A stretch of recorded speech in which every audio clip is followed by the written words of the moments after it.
A long time ago in a kingdom far, far away. Galaxy. Star Wars to me has always read more of a fairy tale than it has science fiction. And I know a lot of people are already gonna rag on me and click off to this video, but guess what? I'm not alone in thinking this way. Mark Hamill, J.J. Abrams, and even George Lucas have all said that Star Wars more resembles the fairy tale formula. Fairy tales have been rehashed and retold in countless ways. We constantly see Cinderella stories being told, and The Force Awakens is even a Cinderella story. A little bit. A girl that was probably born to a family of some significance. Her family can no longer be there for her, so she has to work in an unsuitable condition for a child until her adulthood. After extraordinary circumstances, she is able to escape that life against her employer's will, find that a life much greater was meant for her. These kinds of stories are told over and over, but there's one particular parallel that I particularly want to talk about. It's probably the second most revisited fairy tale after Cinderella, Beauty and the Beast. So let's talk about some of these parallels within the themes of The Force Awakens. First, I want to bring attention to the amount of times that it is called out to dehumanize Kylo Ren in the script, referring to him as something other than a person. Rey does this twice. She calls him a creature in the interrogation room and then a monster later on Starkiller Base. But it also happens a third time with Maz, when she actually goes as far as calling the First Order beasts. I even took the liberty to check the original trilogy scripts to see if these terms are also used to describe people, and it's not. This sort of terminology and dehumanization is very specific to The Force Awakens and specifically Kylo Ren.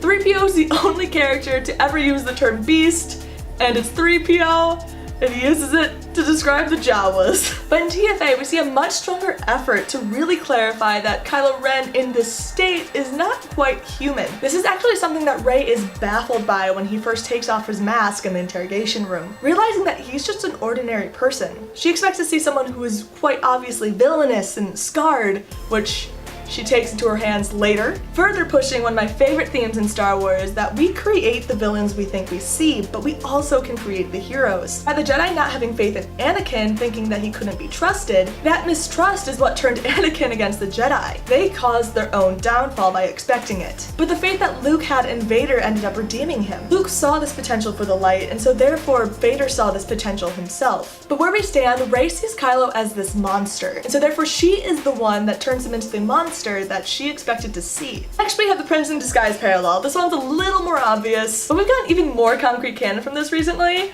so I really just want to talk about it. Kylo Ren is the son of Leia Organa, Princess Leia Organa of Alderaan. So if his mom's a princess, doesn't that make him some sort of royalty? I would say yes on that, but a lot of people argue since Alderaan is no longer a thing, that he really doesn't have a title to inherit, and that his royalty is more of a fan vanity. Or is it? In Bloodline by Claudia Gray, it is actually revealed that Ben is in line of succession to his own royal title by a planet colonized by Alderaan. Leia is offered that title, she refuses, and it's therefore asked if her son would be interested, and she's like, probably not. But the royalty stands. We quite literally have a prince in disguise. We also have a few music parallels, though probably these are mostly coincidental. There's one in particular that I really want to point out. Rey's theme is hilariously similar to the prologue to Beauty and the Beast. Like, insanely so. If it weren't for the fact that John Williams says he doesn't really know the future of the story or who Rey's parents are, I would say this is 100% intentional.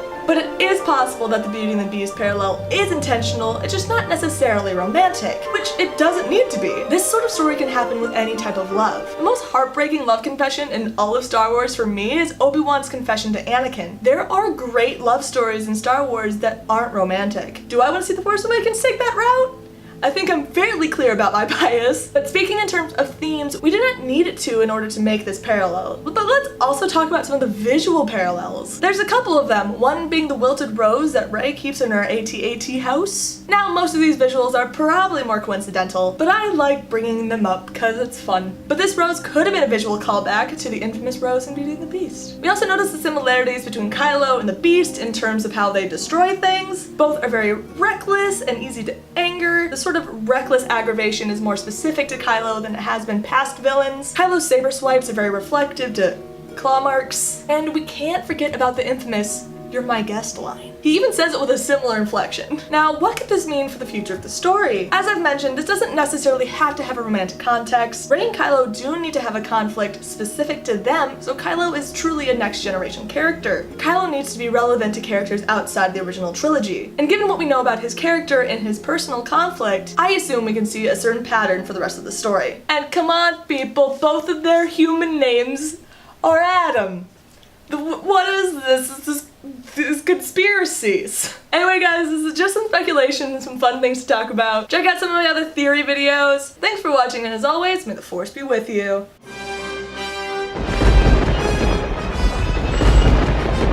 And BB-8, like BB, like Beauty Beast 8, like Beauty and the B-A-T-B, 8.